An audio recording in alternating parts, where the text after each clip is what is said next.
Mesdames et messieurs, bonjour. Bienvenue à Entrer les artistes. Notre invitée d'aujourd'hui a reçu beaucoup d'amour dans sa vie et ne s'est certainement pas retenue d'en donner.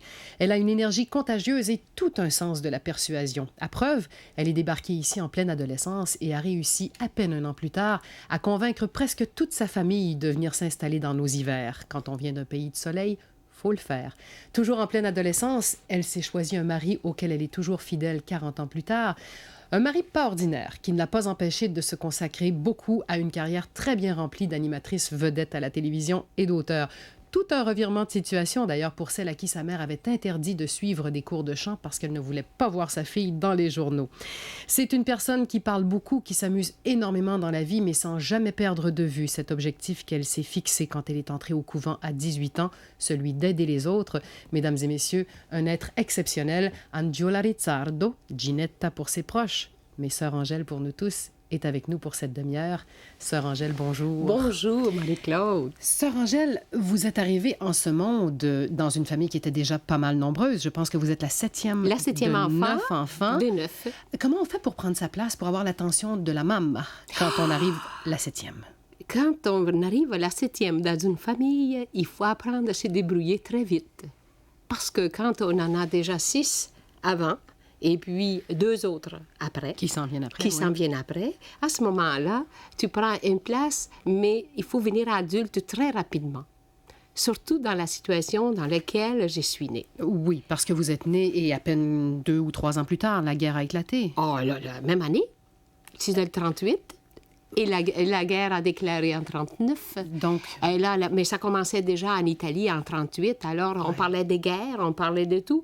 Et à ce moment-là, j'arrive dans cette belle Italie. Imaginez. Ça donnait quoi comme enfance? Parce que vous étiez dans un petit village, à l'origine, un endroit tout à fait bucolique, sur un vignoble, dans le nord de l'Italie, dans un petit village, donc qui s'appelait... Il s'appelait Cavaso del Tomba. Cavaso del Tomba, c'est juste aux limites de Possagno. On avait Possagno, puis à Cavaso, on avait le Piave qui se dirigeait vers Venise. Alors, on n'est pas loin de Venise, on est dans le secteur de la Vénétie, côté nord de l'Italie. Et de parents qui s'aiment beaucoup, d'une famille où il y a beaucoup, beaucoup d'amour, mais où, soudainement, il y a cette guerre. Et je me demandais, ça a changé quoi? Ça a donné quoi dans votre enfance, cette guerre-là? Comment ça se vivait, la guerre? La guerre, c'est un grand mot. La guerre, pour une petite fille, c'est quelque chose qu'on ne peut pas s'imaginer, puis on peut même pas, ça nous passe même pas dans le dernier de notre imagination. On ne sait pas qu'est-ce que c'est une guerre quand on ne l'a pas vécu. Mais quand on est dans la guerre, qu'on voit tout ce qui se passe autour de soi, on regarde, et puis la seule chose que dans ma tête, il fallait pas que je me brise telle que j'étais, que c'est très, très important de garder la vie. J'ai découvert, petite, l'importance de respirer, l'importance de se sentir très unis, très près, parce qu'on ne savait pas à quel moment la guerre pouvait nous séparer, pouvait nous enlever quelqu'un de la famille. Alors, on savait qu'à un moment donné, on ne savait pas si papa est parti, il venait le chercher puis il le mettait au sort. Alors, si, mettons, c'était un Allemand qui était tué, à ce moment-là, on ne savait pas, c'était un Italien qui y passait. On ne savait jamais qui c'était papa ou c'était un autre. Alors, maman, elle avait cette grande foi disait, la divine providence va s'en occuper, mes enfants. Et elle disait toujours, j'en ai 9 autour de la table, puis des fois on était 14, des fois on était 16. Maman disait toujours, quand il y a place à manger pour un, il y en a pour tous. Et même pour les autres. Donc vous n'avez pas souffert de la faim pendant la guerre? Souffrir de la faim, je pense que c'est pire souffrir de l'amour que de la faim. Je crois que quand on sent un amour autour de soi, on oublie. Mais qu'est-ce qui est très... de manger. Mais ce qui est très important, c'est qu'en Italie, on est plein de... C'était des fruitiers. On était à la campagne. On avait du raisin, on avait des figues, on avait des poires, on avait de tout. On était des cerises. On partait moi, le matin, quand j'avais faim, maman disait, tu déjeunes pas? Je sortais dans le 2e étage de la fenêtre de ma chambre. Je montais dans le figuier, puis je mangeais des figues, moi. Puis je descendais en bas. Vous comprenez, des figues, c'est très nourrissant le matin. Puis vous comprenez, ça donne de l'énergie, ça, à une femme, là, une petite fille. Là. Et la terre est tellement généreuse là-bas. Elle était généreuse. Puis des beaux figues qui avaient du miel au bout. Là. Et là, moi, la nature, ça m'a tellement aidée que la guerre, pour moi, c'est une chose qu'on en parle. On n'en parlait pas du tout à la maison. Ah non. Non. Mais il doit quand même y avoir des souvenirs pour vous. Marquants. La lumière, oublie ça. On n'a jamais vu de lumière. On avait une petite lampe à pétrole pour pas que les Allemands nous voient qu'il y a une lumière, pour pas qu'ils tirent dans la maison. Alors, on a vécu à noirceur. Est-ce que la petite fille a vu des horreurs aussi? Mettez-en. J'en ai vu des fusillages. J'en ai vu des gens qui sont pendus. J'en ai vu... J'ai vu... La pire chose que j'ai vue, c'est qu'on a pris un enfant qui était partisan, un jeune garçon de 20 ans, et ils ont découvert qu'il était partisan. Et là, qu'est-ce qu'ils ont fait? Juste à côté de la maison de ma tante, dans la même maison, là, ils ont pendu le garçon, puis ils ont mis feu à la maison, et puis ils ont mis le père et la mère pour qu'ils regardent cette histoire. Alors, fils unique, ils ont flambé la maison, puis ils l'ont pendu, puis ils ont brûlé avec. Alors, nous autres, on l'a appelé le sourd et muet. Alors, le monsieur qui était à côté, moi, on l'a toujours appelé le sourd. Mais il était sourd, il n'était pas sourd, il était devenu muet. Il n'était pas sourd, il entendait tout, mais il ne pouvait plus parler par le choc de cette affaire. Imaginez que c'était... Et il n'a plus jamais parlé. Et c'est terrible, vous savez, la guerre. Et ça a été toute votre enfance, finalement? Oui. Jusque, voyez-vous, que je me rappelle, j'ai jamais entendu les cloches, rien. On n'entendait rien que des sirènes. Oui. Puis ils venaient dans la maison, puis ils prenaient tout ce qu'il y avait. Puis... Avez-vous eu peur de mourir, vous, comme petite fille? Avez-vous l'impression que... Oui. J'ai eu peur de mourir, oui. Parce qu'à un moment donné, ils nous ont caché tous les enfants. Ils nous ont cachés sur une grotte parce qu'ils prenaient tous les enfants, puis ils les amenaient dans un camion, puis ils nous mettaient du gaz, puis après, ils nous jetaient à la mer comme si on était... Et là, c'était... Oui. Ça, c'est la guerre. Ouais. Et alors, il fallait... Alors, les enfants... Mais à un moment donné, ils ne voulaient pas quand même tuer tous les enfants, mais l'avenir de l'Italie, quand même. Mais on a vécu des moments très, très... Maman disait, on couche tous dans la même salle. Comme ça, si on meurt tous ensemble. Oui. Voilà. Alors ça, c'est cette grandeur. Oui. Des grandeurs que ça vieillit une personne avant d'être adulte. On prend nos responsabilités avant le temps. On va s'arrêter le temps d'une pause, sœur Angèle. Mesdames et messieurs, restez avec nous.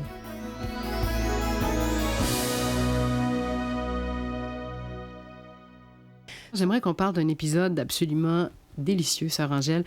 Un jour, après avoir suivi pendant des années des cours d'art culinaire, devenue spécialiste de toutes sortes de choses, de pâtisserie, de boulangerie, etc., vous êtes invitée à l'émission Chez Boubou, chez Jacques Boulanger, pour remplacer un grand chef français qui n'avait pas pu se présenter. Racontez-nous ce que Jacques Boulanger avait dit avant l'émission. Oh, ça, c'est assez pour que je prenne mon manteau puis que je me sauve le plus rapidement possible. Je suis arrivée, dans le temps, on ne regardait pas la télé. Alors, moi, je suis arrivée au complexe des Jardins, et c'est ici que ça se passe. Alors, j'arrive sur le plateau et je vois Jacques Boulanger qui était là, qui se paradait, qui regardait. Vous savez, ce grand beau monsieur qui regardait. Moi, je ne le connaissais pas. Alors, je m'approche, j'ai dit, excusez-moi, monsieur, j'ai dit, je cherche monsieur Boulanger.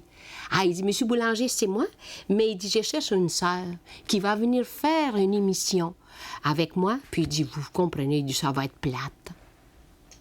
Moi, j'avais jamais fait la télé, je connaissais pas ça, puis je savais pas qu'est-ce qui se passait. Qu'est-ce que vous lui avez répondu? Ben, j'ai dit, monsieur Boulanger, la sœur en question, là, c'est moi. Oh! Il dit, c'est vous? J'ai dit, oui, c'est moi, la sœur en question. J'ai dit, je sais pas si ça va être plate, en tout cas. Bon, mais vous comprenez, me faire dire ça, il m'a piqué l'aiguille, vous savez, à la bonne place. Alors, c'est en direct. On est à Complexe des Jardins. Là, lui, il commence à me présenter. Sœur Angèle, taratata, puis on avait 3 minutes. Vous savez qu'avec 3 minutes, qu'est-ce que vous faites avec une recette 3 minutes? Bien, vous, beaucoup, je suis sûre. Oui, mais quand même, il m'en avait volé déjà 1,5, mais moi, je ne savais pas combien de temps que j'avais. Alors, le beau Jacques, il me commence à parler. Il avait volé déjà 2 minutes, il me restait 1 minute. Alors, moi, je me trousse les manches, puis je commence. J'ai dit, là, j'ai pris le plancher, vous m'entendez? Il n'y avait personne pour me déranger, ni les pauses publicitaires, il n'y avait absolument rien. Je pars et je faisais des cannelloni, puis je les ai farcis. Là, il y avait le réalisateur qui était au fond, le régisseur. Le régisseur était là, coupé. Puis moi, j'ai dit, bon, un instant, monsieur, là, c'est moi qui fais la cuisine ici, là, nervez-vous pas, là. Inquiétez-vous pas, occupez-vous pas de mes affaires. Vous allez voir, vous allez les avoir, les cannelloni. Hey, vous comprenez? Puis là, il disait, la pause, laisse faire. Pardon? Non. Mais je continue. Ça aurait pu être la fin de votre carrière, puis ça a été exactement le contraire. Ben moi, je sais pas qu'est-ce que c'était. J'ai tombé énervée. Qu'est-ce que c'est ce monde-là? Hey, on peut même pas faire la recette comme faut. Moi, je voulais leur donner à manger à tout le monde. Quand on fait à manger, il faut partager avec tous. Oui. Mais là, il n'y avait rien à faire. Et là, Jacques Boulanger, lui, est assis à terre. Il riait, puis il riait, puis il riait. Et on n'a jamais eu la pause publicitaire. En tout cas, j'ai dit, bon, tenez-vous bien tranquille. J'ai dit, inquiétez-vous pas, monsieur, je vais m'en occuper. Je vais faire la cuisine. Inquiétez-vous pas, je connais ça. En tout cas, tu t'imagines. Puis tout de suite après, finalement, on vous a demandé de signer pour 40 émissions. Et là, je me demande comment vous avez réussi à convaincre votre supérieur de vous laisser devenir une vedette de la télévision. Oui, moi, je n'ai jamais pensé que je pouvais devenir une vedette. Vous comprenez? Moi, dans ma tête, c'était de montrer à tout le monde. Aider les gens, toujours aider les gens, toujours dans ma tête. Je donnais un cours. Moi, je ne me voyais pas à la télé. On ne voit pas nous autres pendant qu'on travaille et tout ça. Mais, ma chère enfant, alors, c'était la fête de ma supérieure générale. Et puis, j'arrive avec mon gâteau. J'avais fait un bec à l'asca flambé. J'arrivais, j'ai dit, bon, ben j'ai dit, gardez, j'ai dit, bonne fête et tout ça. Puis, savez-vous, j'ai dit, Radio-Canada, comme ça. Radio-Canada m'a demandé 40 émissions. Vous n'avez pas d'objection? Et elle a dit non, mais elle ne sait pas de quoi je lui parle. Moi, je m'en vais. Jacques Boulanger attendait ma réponse. Je m'en viens à Radio-Canada. Je signe le contrat. 40 émissions. Là, c'est pas tout. C'est que là, les sœurs, ils me voient à télé. Il y en a toujours dans la famille. Les sœurs ne regardaient pas beaucoup à télé. Mais les familles des sœurs. Hey, j'ai vu Sœur Angèle à la télé. Sœur Angèle, à la télé. Mais qu'est-ce qu'elle fait là? Elle fait la cuisine. Elle était avec, il y avait bien du monde, je sais pas trop. Elle était à Complice des Jardins avec M. Boulanger. Puis là, la supérieure me fait demander à son bureau. Mais elle dit, coudonc, elle dit, ma sœur, elle dit, qu'est-ce qui se passe donc? Elle dit, vous êtes à la télé? Ben oui. J'ai dit, vous vous rappelez pas? J'ai dit, savez-vous, c'est que je vous ai demandé, à l'occasion de votre fête, que Radio-Canada voulait que je signe pour 40 émissions. Mais là, j'ai dit, moi, j'ai signé pour 40 émissions. Ben, elle dit, ma soeur, on va discerner ça un peu avant. Ah ben, je peux plus, j'ai signé. J'étais responsable de mes affaires, moi. Et comme ça... C'est comme ça que ça a été accepté. C'est accepté. Puis là, imaginez-vous, ça n'a pas arrêté, là. Et moi, j'ai jamais pensé que j'étais à la télé. Imaginez-vous. J'ai continué tout ça. Mais c'est que là, je recevais des bouquets de fleurs, des vierges avec des ruisseaux d'eau, puis tout ça. Et moi, j'ai dit, coudonc, j'ai dit, je suis pas morte. Je pensais que c'était des fleurs pour mon service. Je sais pas, là, pour dire. Hein. Mais... Vous avez été aimée. Je pense que... Et vous l'êtes encore. Mais c'est que je remercie le bon Dieu de m'avoir donné cette je sais pas, d'être moi-même, et puis de ne pas penser à rien, mais vraiment de sentir que tous ceux là, dans lesquels je travaille, il y a un échange de complicité, d'amour, et puis il continue. C'est pas quelque chose qui est d'un laps de temps. Oui. C'est devenu comme, pour moi, le Québec, écoutez, 46 ans que je suis au Québec, 46 ans, c'est devenu quasiment un coin d'amour très grand. Parce que je vois les enfants de 3 ans et des personnes de 100 ans, ils connaissent Sœur Angèle. Puis moi, j'ai l'impression toujours que Sœur Angèle, c'est l'autre. Moi, c'est Angèle, l'autre, c'est Sœur Angèle. Et des fois, j'y parle à Sœur Angèle. Hey, fais attention, là. T'es allé trop loin, là. Je lui parle. Mais que voulez-vous? Et souvent, les gens me posent la question. Coudonc, êtes-vous encore une sœur, vous? Ben oui. Ça fait 45 ans, le 8 mars, que je suis l'Institut Notre-Dame du Bon Conseil de Montréal. Parce que je le dis, là, parce qu'il ne croit pas. Je sais pas, j'ai dit, qu'est-ce qu'il faudrait que je fasse pour être une vraie sœur? Qu'est-ce que tu penses, toi? Qu'on va en parler tout de suite après la pause. Mesdames et messieurs, restez avec nous. Sujet très important après la pause.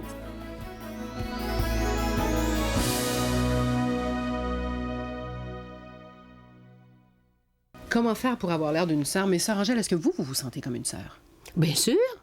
Moi, quand je rentre, que j'affranchis la porte de l'entrée au couvent, moi, je suis vraiment comme toutes les autres sœurs. Je fais toutes les mêmes choses que les autres sœurs. Moi, le matin, je me lève, je fais mes dévotions. Je vais avoir la messe tous les matins. On a la messe dans la maison. Et puis, je fais tout le bréviaire et tout.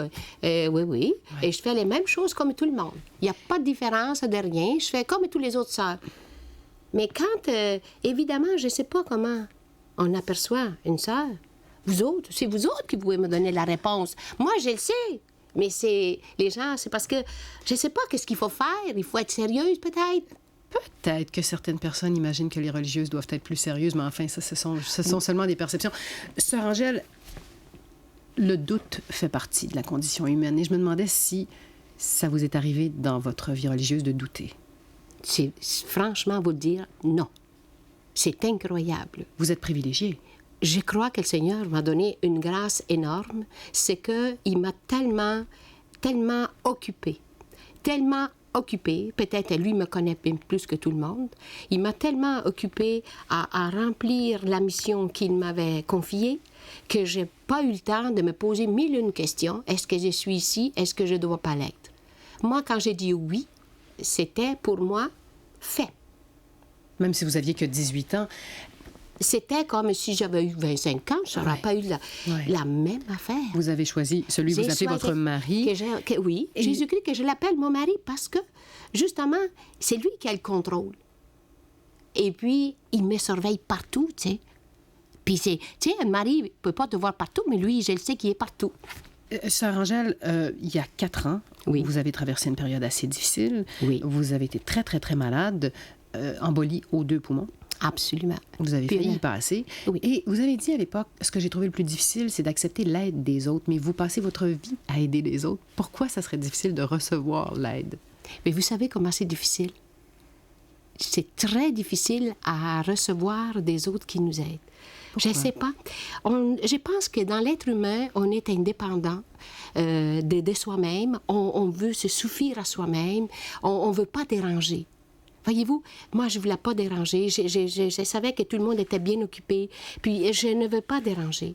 Mon souci à moi, c'est de ne pas déranger. Mais peut-être je dérange beaucoup, inconsciemment. Mais je voulais vraiment pas déranger. Alors, quand tu es malade, que tu as besoin, même un petit verre d'eau, que tu as besoin d'être soutenu, que tu as besoin, tu te dis, mais pourquoi ça? Mais ça m'a apporté une grande réflexion.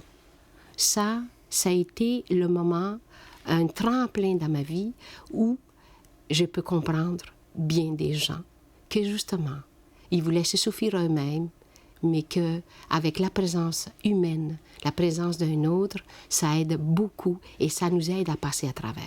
Moi, j'ai jamais pensé de mourir, même s'ils me disaient on la met en stand-by. Vous savez, dans notre métier, on comprend qu'est-ce que c'est en stand-by, mais dans les hôpitaux, peut-être, ils savent pas ce que c'est. Mais nous autres, on le sait quand on fait de la télé en stand-by. Je dis, t'étais à la vieille, il dit, il passait. Moi, j'ai compris ça, j'ai pas dit un mot. C'est que quand on est semi-inconscient, faisons attention. La personne entend tout.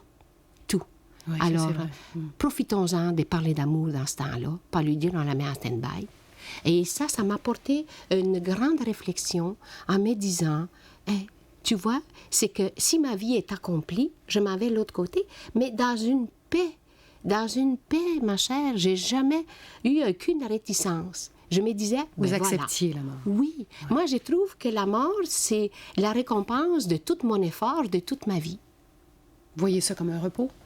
Un repos éternel me remplit que je vais avoir toutes mes chums qui sont partis, toutes les personnes chères qui sont rendues de l'autre côté, que je vois même mes parents. Et quand je vais te donner un diton, pas un diton, qu'est-ce qui est arrivé? Maman est décédée. Récemment. Récemment. Et quand maman est décédée, je ne lui avais pas dit que ma sœur en Italie était décédée. Je lui avais pas dit que son frère était décédé, ni son autre sœur qui était décédée. Je n'avais pas dit que Sœur Paul, qu'elle aimait beaucoup une compagne qui a m'acheminé beaucoup dans la vie, qu'elle est décédée. Alors je dis, maman, j'ai une grande surprise à t'annoncer. J'ai dit, tu sais, quand tu vas te rendre de l'autre côté, j'ai dit, il y a une belle famille qui t'attend. Je vais toutes te les nommer. Tu vas avoir, j'ai dit, Lina, l'aînée de tes enfants. Tu vas avoir Pietro, ton frère. Tu vas avoir Emilia, ta sœur. Tu vas avoir Sœur Paul et tu vas avoir papa qui va être là. J'ai dit, imagine-toi la fête que vous allez faire. Mais je voulais te réserver cette surprise-là.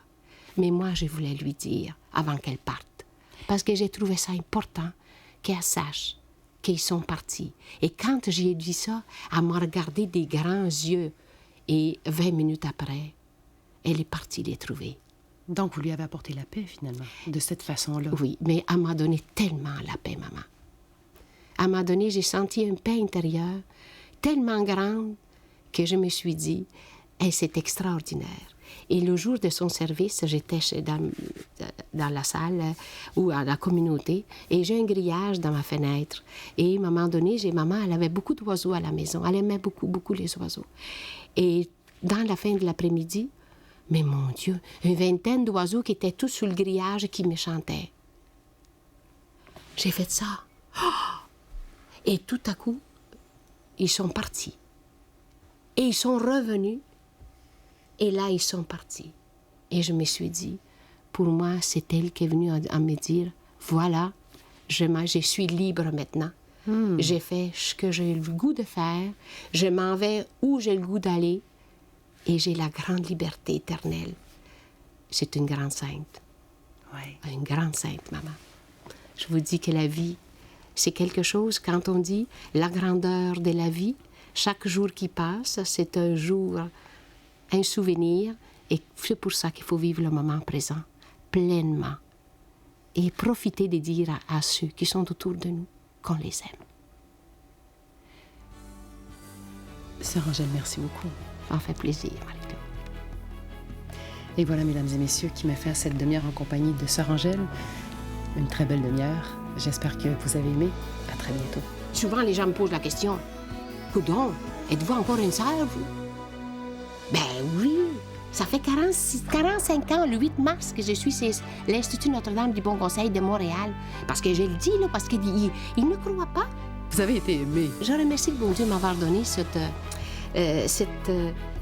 je sais pas, d'être moi-même et puis de ne pas penser à rien, mais vraiment de sentir que tous ceux là, dans lesquels je travaille, il y a un échange de complicité, d'amour, et puis continue.